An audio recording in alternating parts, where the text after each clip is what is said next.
Everyone, আজকে আমরা পড়ব ইলেকট্রোস্ট্যাটিক্স। এটা ফিজিক্স সেকেন্ড পেপারের সেকেন্ড চ্যাপ্টার, ওকে, এবং এইচএসসির। দেখো, আজকে আমরা ফার্স্ট টপিক যেটা পড়ব সেটা হলো কোয়ান্টাইজেশন অফ চার্জ, মানে চার্জের কোয়ান্টায়ন। সাপোজ কোনো একটা অবজেক্ট, এটাতে চার্জ আছে কিউ পরিমাণ। এই চার্জের পরিমাণ হবে কিউ সমান সমান এন ইন্টু ই, যেখানে এন এর ভ্যালু হলো পূর্ণ সংখ্যা।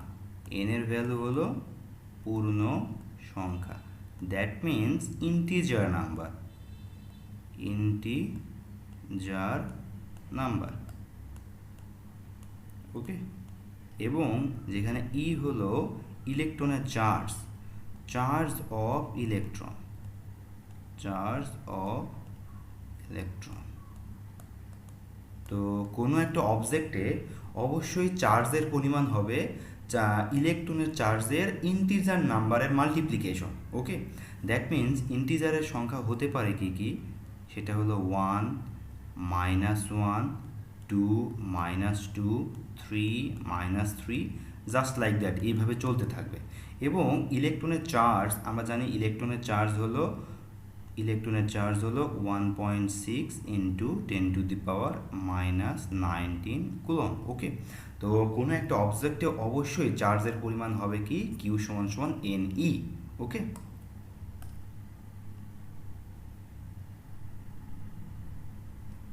আচ্ছা, দেখো সেকেন্ড স্লাইডে দেওয়া আছে কি, বলা আছে charge density, that means charge ঘনত্ব, ওকে। দেখো, সাপোজ চার্জ ঘনত্ব বলতে কি বোঝায়, এটা একটা রেক্ট্যাঙ্গুলার শেপ, একটা মেটালিক সারফেস।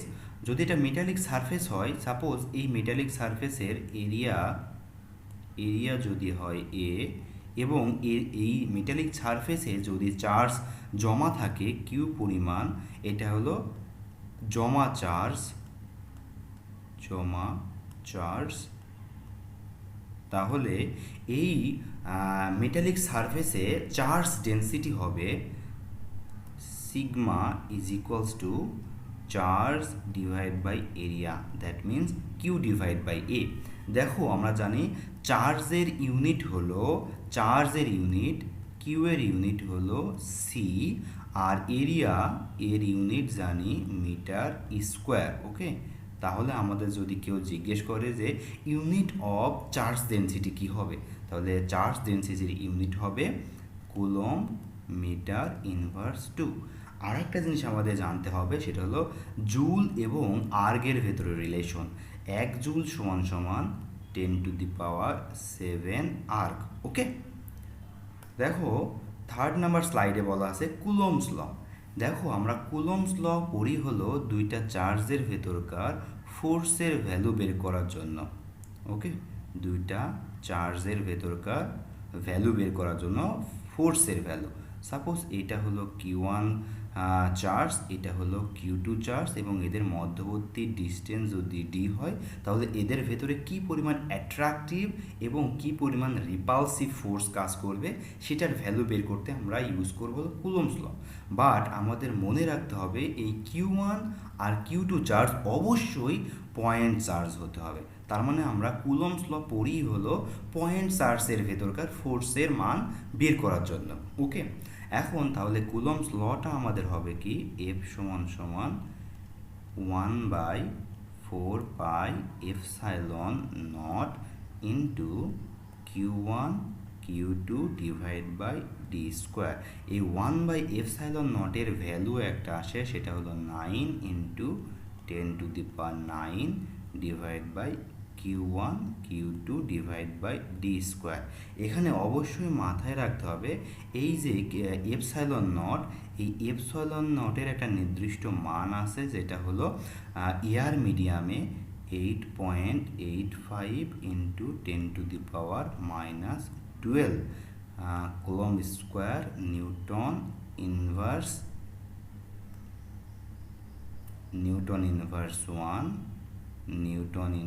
1 এবং মিটার ইনভার্স 2।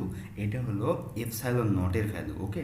এখন আমরা দেখব হলো vector form of Coulomb's law. Coulomb's law এর ভেক্টর ফর্ম হবে F vector is equals to 1/4π epsilon naught Q1 Q2 R to the power cube into R vector. এটা হবে আমাদের কুলম্বস ল এর ভেক্টর ফর্ম। ওকে, দেখো আমাদের ফোর্থ স্লাইডে কি বলা আছে, ইন্টেন্সিটি অফ ইলেকট্রিক ফিল্ড। ওকে, মানে দুইটা চার্জের ভেতরে যদি একটা চার্জ হয় 1 কুলম চার্জ আর একটা চার্জ যদি হয় কিউ চার্জ, তাদের ভেতরকার কি পরিমাণ ফোর্স থাকে সেই ফোর্সের ভ্যালুটাই হলো electric intensity of electric intensity. Okay, দেখো সাপোজ দুইটা চার্জ, যদি এখানে একটা চার্জ থাকে এখানে একটা চার্জ থাকে, সেটা হলো একটা যদি চার্জ কিউ হয় আর একটা যদি +1 কুলম চার্জ হয়, তাহলে তাদের ভেতরকার ফোর্সের ভ্যালু হবে ই সমান সমান 1/4 epsilon naught into Q by D square, যদি এদের মধ্যকার কিউ এবং +1 কুলম চার্জের মধ্যকার ডিস্টেন্স যদি হয় ডি। ওকে, এখন দেখো আমরা ইলেকট্রিক ইন্টেন্সিটি আর কিউ এর মধ্যকার রিলেশন দেখতে পাই ই প্রপোর্শনাল কিউ। তাহলে এই যেহেতু একটা প্রপোর্শনাল একটা ব্যাপার আছে এর ভেতরকার, তাহলে আমরা বলতে পারি ই ভার্সাস কিউ এর গ্রাফ হবে একটা স্ট্রেইট লাইন গ্রাফ। ওকে, ই ভার্সাস কিউ এর গ্রাফটা হবে কেমন, একটা স্ট্রেট লাইন গ্রাফ। ওকে, এবং এটা একটা মূল বিন্দুগামী মানে অরিজিন দিয়ে গমনকারী একটা স্ট্রেট লাইন। ওকে, এখন যদি আমরা বলতে চাই যে ই আর ডিস্টেন্সের মধ্যকার রিলেশন ই ভার্সাস আর, অথবা আমরা বলতে পারি ই ভার্সাস ডি এর মধ্যকার যদি গ্রাফ পেতে চাই, তাহলে আমাদের আগে দেখতে হবে ই আর ডি এর মধ্যকার রিলেশন কি। E is proportional to 1/d square.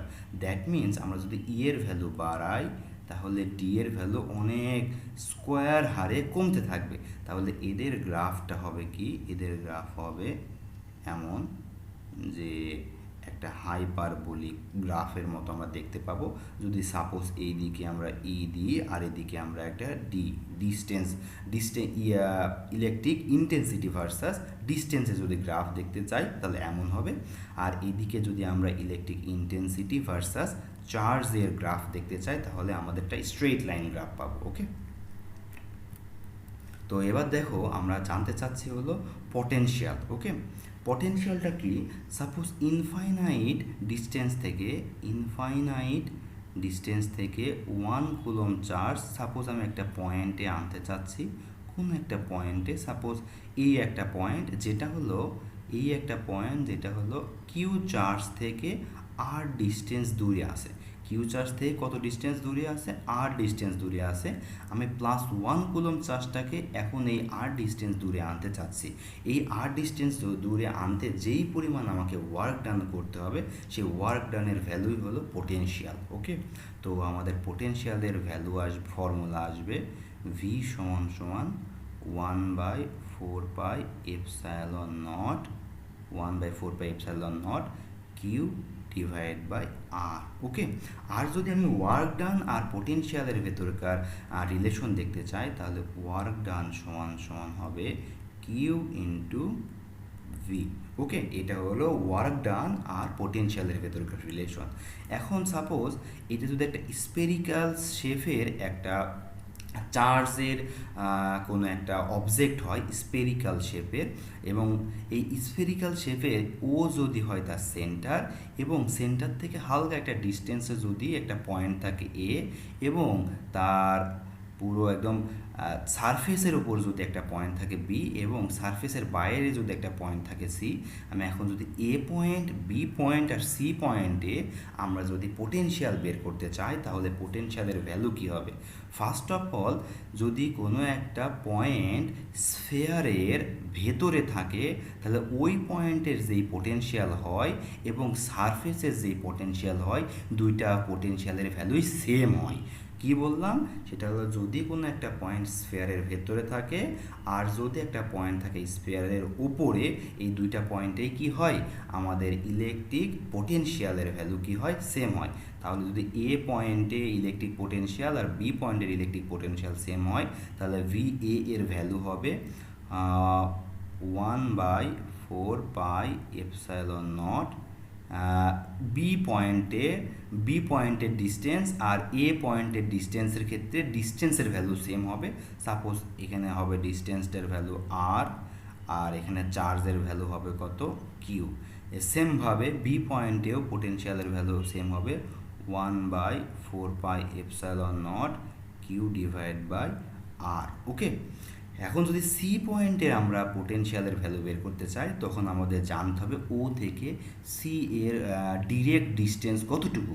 তাহলে সাপোজ ফার্স্টে চিন্তা করলাম ও থেকে সি পর্যন্ত ডিরেক্ট ডিস্টেন্স হলো ও সি, তো সি পয়েন্টে ইলেকট্রিক পোটেনশিয়ালের ভ্যালু হবে 1/4πε0 Q divide by O into C, মানে ও সি এর ডিস্টেন্স। ওকে, তো এটা ছিল আমার ইলেকট্রিক পটেনশিয়াল। তো আমরা হালকা একটু জেনে আসি ইলেকট্রিক ইন্টেন্সিটির ক্ষেত্রে স্ফিয়ারিক্যাল শেপের ক্ষেত্রে কি হবে। সাপোজ এটাও সেম প্রসেস, যে এটা ও পয়েন্ট, এটা স্ফিয়ারের ভেতরে একটা পয়েন্ট এ, স্ফিয়ারের সারফেসের উপর একটা পয়েন্ট বি, স্ফিয়ারের সারফেসের বাইরে একটা পয়েন্ট সি। মনে রাখবে যে ইলেকট্রিক ফিল্ড ইন্টেন্সিটির ক্ষেত্রে যদি স্ফিয়ারের ভেতরে কোনো একটা পয়েন্ট থাকে, সেই পয়েন্টের ক্ষেত্রে ইলেকট্রিক ইন্টেন্সিটির ভ্যালু আমাদের ই অফ এর ভ্যালু কিন্তু হবে 0, বাট ইলেকট্রিক পোটেনশিয়ালের ভ্যালু কিন্তু একটা নির্দিষ্ট ভ্যালু থাকবে, বাট ইলেকট্রিক ইন্টেন্সিটির ভ্যালু কত হবে, 0।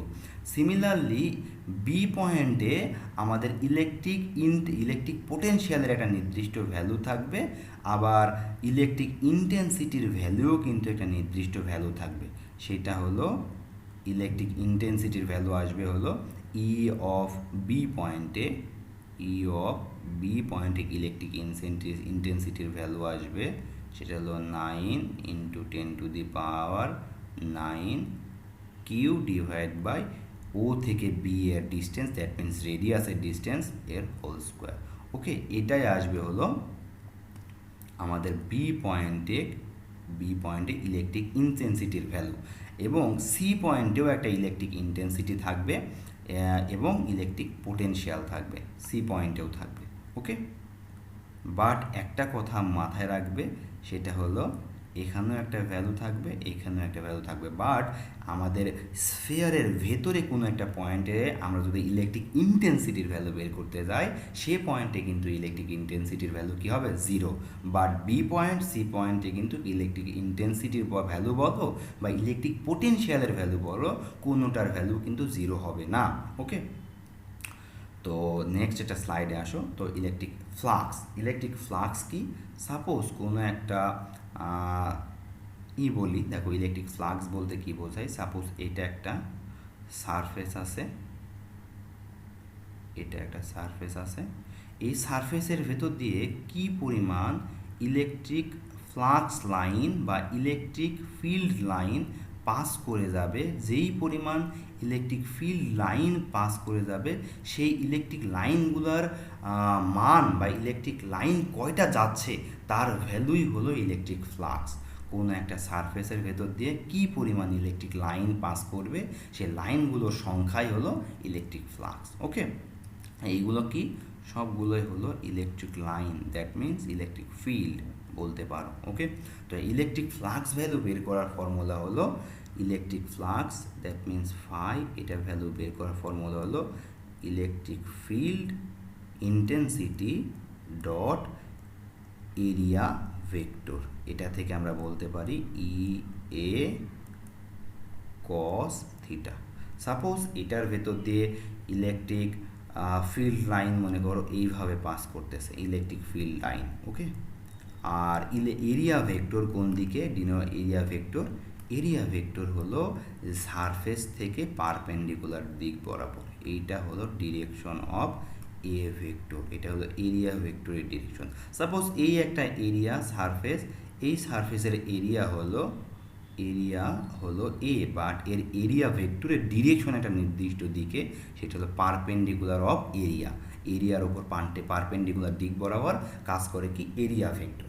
তাহলে ফর্মুলা অফ ইলেকট্রিক ফ্লাক্স হবে ফাই সমান সমান ইএ ভেক্টর ডট এ ভেক্টর সমান সমান ইএ কস থিটা। এটা হলো ডট মাল্টিপ্লিকেশন প্রসেস থেকে আমরা ফর্মুলাটা বললাম। ওকে, তো এখন যদি গউস ল বলতে চাই, গউস ল বলতে কি বোঝায় দেখো, সাপোজ একটা এনক্লোজড সারফেস আছে, এই এনক্লোজ সারফেসের ভেতরে কোনো একটা চার্জ আছে কিউ পরিমাণ। ওকে, এই কিউ চার্জদের চারপাশে একটা কি আছে, এনক্লোজড সারফেস আছে।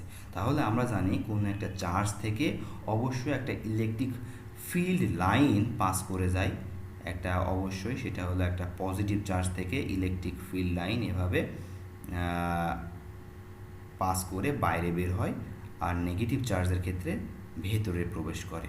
ওকে, তাহলে আমরা এখন দেখব হলো এই ইনক্লোজ সারফেসের ভেতর দিয়ে কি পরিমাণ ইলেকট্রিক ফিল্ড লাইন পাস করে যাবে, এইটার ভ্যালু বের করার জন্যই আমাদের গউস একটা ফর্মুলা দিয়েছে, সেটা হলো ইলেকট্রিক ফ্লাক্স সমান সমান হবে এনক্লোজড চার্জ, যেহেতু এখানে এনক্লোজ চার্জ হলো কিউ, তো enclose charge divide by epsilon naught. কিছুক্ষণ আগে বলে এসেছি এপসাইলন নটের ভ্যালু কি, এপসাইলন নটের ভ্যালু হলো 8.85 into 10⁻12 coulomb square newton inverse 1 metre inverse 2। Okay, তাহলে এবং এখন যদি আমি ইলেকট্রিক ফ্লাক্সের ইউনিট তোমাকে থেকে জানতে চাই, দেখো ইলেকট্রিক ফ্লাক্সের ইউনিট হবে, দেখো আমরা জানি ই এ কস্থিটা যেহেতু একটা কনস্ট্যান্ট ভ্যালু, ই এর ইউনিট আর এর ইউনিট যদি মাল্টিপ্লাই করি তাহলে আমরা পেয়ে যাব ইলেকট্রিক ফ্লাক্সের ইউনিট। তো ই এর ইউনিট জানি হলো নিউটন কুলম ইনভার্স 1, আর এরিয়া দ্যাট মিন্স এর ইউনিট জানি মিটার স্কোয়ার। তো ইলেকট্রিক ফ্লাক্সের ইউনিট হবে newton coulomb inverse 1 metre inverse 2। Okay, তো আরেকটা জিনিস দেখো, একটা আমরা পড়ব হলো ক্যাপাসিটর নিয়ে। ক্যাপাসিটর হলো কি, চার্জ ধরে রাখা বা চার্জ সঞ্চিত করে রাখার একটা যান্ত্রিক কৌশল। ওকে, এখন দেখো ক্যাপাসিটেন্সটা কি, এই যে চার্জ সঞ্চিত করে রাখার যে ক্যাপাসিটি বা ক্যাপাবিলিটি, এই ক্যাপাবিলিটিকেই বলা হয় ক্যাপাসিটেন্স। ওকে, সাপোজ কোনো একটা ক্যাপাসিটারে কিউ পরিমাণ চার্জ সঞ্চিত হয়ে আছে এবং এই চার্জটাকে সঞ্চিত করতে বাইরে থেকে আমাকে পোটেনশিয়াল সাপ্লাই দেওয়া লাগছে ভি পরিমাণ, তাহলে এর ক্যাপাসিটেন্সের ভ্যালু হবে সি সমান সমান কিউ ডিভাইড বাই ভি। এখন যদি অনেকগুলো ক্যাপাসিটর সিরিজ কম্বিনেশনে থাকে, অনেকগুলো ক্যাপাসিটর, তাহলে সেখান থেকে তিনটা ক্যাপাসিটেন্স থেকে একটা ক্যাপাসিটেন্সে কনভার্ট করার ফর্মুলা হলো C of S is equals to C1 inverse 1, C2 inverse 1, C3 inverse 1, তাদের উপর ইনভার্স 1। ওকে, এখন দেখো যদি অনেকগুলো ক্যাপাসিটর প্যারালাল কম্বিনেশনে থাকে জাস্ট লাইক দ্যাট, এইভাবে, ওকে, তাহলে এদের থেকে একটা ক্যাপাসিটরে কনভার্ট করার প্রসেস কি হবে, C1 C2 C3 যদি হয় তিনটা ক্যাপাসিটরের ভ্যালু, তো তিনটা থেকে একটা ক্যাপাসিটরে কনভার্ট করার প্রসেস হবে সিপি সমান সমান C1 plus C2 plus C3। এখন যদি এই ক্যাপাসিটরগুলো একটা ক্যাপাসিটর এমন হয় যে এটা একটা parallel plate capacitor, parallel plate বলতে এই দুইটা প্লেট প্যারালালি যদি সামনাসামনি মুখ হয়ে থাকে এবং এদের মধ্যবর্তী ডিস্টেন্স যদি হয় ডি এবং প্রতিটা প্লেটের এরিয়া যদি হয় এ, তাহলে এই প্যারালাল প্লেট ক্যাপাসিটরের ক্যাপাসিটেন্সের ভ্যালু হবে সি সমান সমান A epsilon naught divide by D. আমি এভাবে মনে রাখি কবে আসবে ঈদের দিন। ওকে, প্যারালাল প্লেট ক্যাপাসিটেন্সের ভ্যালু বের করার ফর্মুলা হলো সি সমান সমান A epsilon naught divide by D. Okay, thank you.